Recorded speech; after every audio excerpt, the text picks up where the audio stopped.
everyone, it's Dominique, the Autism Mompreneur. I'm coming to you guys because I want to talk to you a little bit about Autism Awareness Month. 2022, my 18-month-old son was diagnosed with autism. He also had a speech delay because currently he is nonverbal, and he had developmental delay. So some of the signs and things that I've gone through, I kind of want to share some of that with you guys in light of Autism Awareness Month. Many of you may have kids or children or family who have children that may be experiencing the same things, and so hopefully some of the stuff that I'm about to talk to you about is going to help someone else. The first time that I kind of thought something was off with my son, I would say is right after his first birthday. Up until then, he reached every milestone. So literally, I mean, at 2 months he was cooing and babbling. Around 4 months he started sitting up on his own and just having really good strength and balance. By the time he made 6 months, I mean, he was crawling. Now mind you, he was crawling on one leg, so that was a little different. I had never seen that before, but I mean, he was crawling, right? He was mobile. By 8 months he was bracing up, pulling up on things, trying to stand up on his own, walking around the sofa and things like that. So all of that to me just seemed normal. And then by the time he reached 11 months, my son was walking. He had already started walking right before his first birthday. So up until then, I saw no signs really of autism. So to fast forward, past his first birthday, I mean, at 13 months, maybe a change in how vocal he was. To me, it seemed like my son he wasn't babbling as much like he was doing before. He also didn't give eye contact, which I didn't really notice. I think a family member might have said something about, oh, he doesn't listen, or maybe he doesn't hear or can't when you call his name, or he just doesn't know his name yet, or whatever. So I mean, it was all a little bit of that. And I just and I started kind of paying attention myself, because I'm like, oh man, you're right, I don't think he ever does come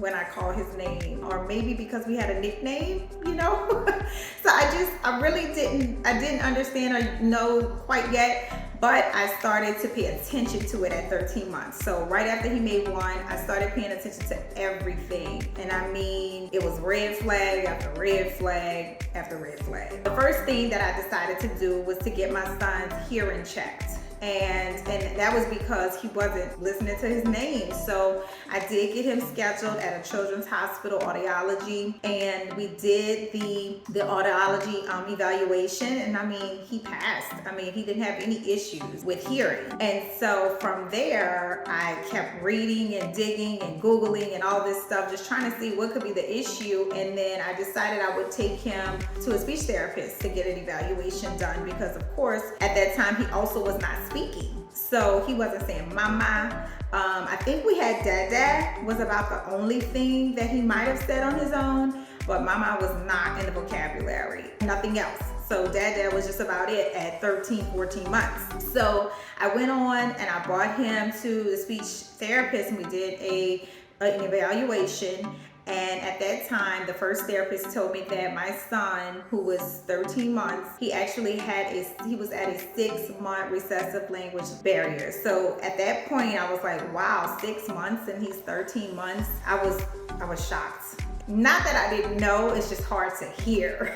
So I don't know if y'all have been through this type of situation, but it was a shocker because I knew that my son was delayed at that point. But me, I go on and I'm like, okay, I'm gonna get a second opinion.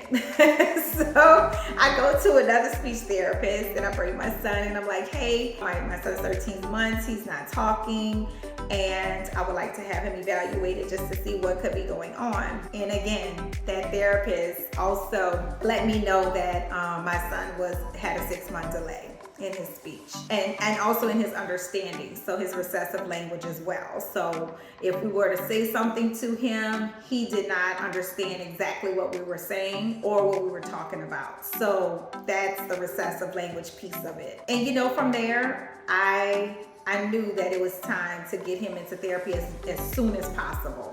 So I did get him signed up. We started therapy at one of the facilities, and we were doing that, I think, 3 times a week is what we were paying for. And to be honest with you guys, I did not see a lot of progress, which I kind of knew that this would be it would take some time because it was so different in what we were working with and what he had to offer at that time. We were limited with eye contact. We were limited with speech. We were limited with understanding. So, I mean, literally, we were starting from the ground zero, y'all, and it really hit home watching my son interact. It was very different from what I had experienced with my daughter. To fast forward, I gave myself 3 months and my son 3 months to see if we would see progress with his speech. And I tell you, from 13 months until we got to the 16-month mark, I actually was like, it really wasn't much of a difference. I mean, maybe his tolerance of going to therapy was different.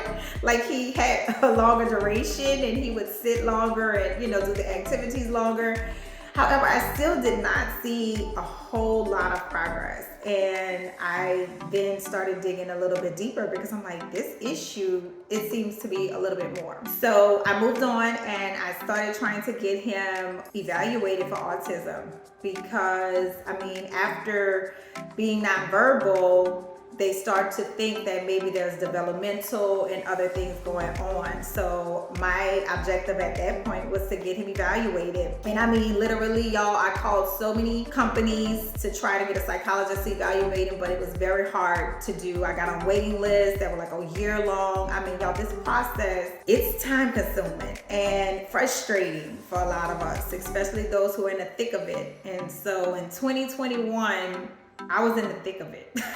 I was literally in the thick of it. And until 2022 came, once I was on the waiting list for one of the developmental psychologists, he called me, he told me, say, hey, look, I'll give you an appointment within the 6-month period. And so we went in and he was diagnosed with autism. Primarily because a lot of things he did not understand, in addition to a lot of things that he could not say verbally because he's not verbal at the moment. This is a wake-up call. And so I feel like because I have been through, I feel like the hardest part of it, and my son is now getting services, I just wanted to come and share with you guys. And like I said, in light of Autism Awareness Month, it's not talked about at all, hardly, in our community. Even if it's just speech delay or developmental delay, a lot of people don't talk about it.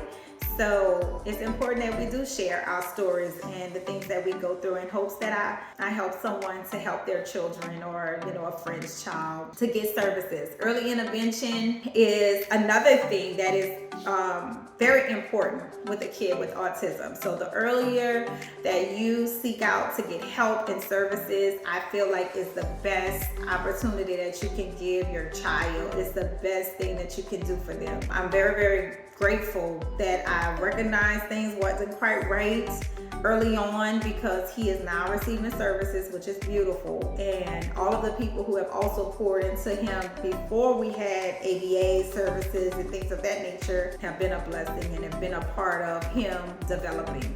So we are currently still ongoing therapy, full-time services. He does receive ABA, which is Applied Behavioral Analysis, which is a therapy for autistic children. And he also receives speech therapy to continue helping us pull out those words. He has gained lots of words. He can read sight words and he's learning, you know, all of his preschool material pretty well, but it's still a process. And, you know, even though he haven't reached our ultimate goal for him that we have in mind, I still think it's valuable to share where we are, because with God, all things are possible. So it's endless possibilities for what Elvin is going to be able to do in his lifetime. And so I wanted to share with you guys my story. That is my journey so far.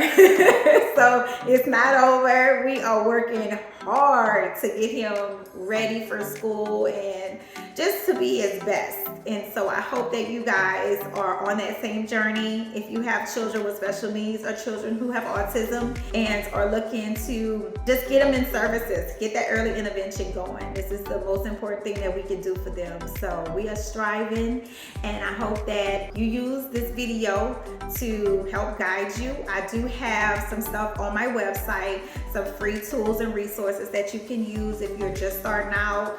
I mean, when I first found out that my son wasn't speaking, I mean, I was lost even at that point. You know, this was even before trying to find a therapist and get him into ABA, get diagnosed, all that stuff. Before that, I was absolutely clueless of where to start. It was difficult for me. So I hope that my resources, my free resources on my website, as well as on my on YouTube, is gonna be able to help someone. So y'all, I hope y'all enjoy my story. This is the Autism Mompreneur story and journey with my son. So I hope that you guys enjoy, and like, subscribe, and share with anyone you know who may be going through what we're going through. Y'all have a blessed day.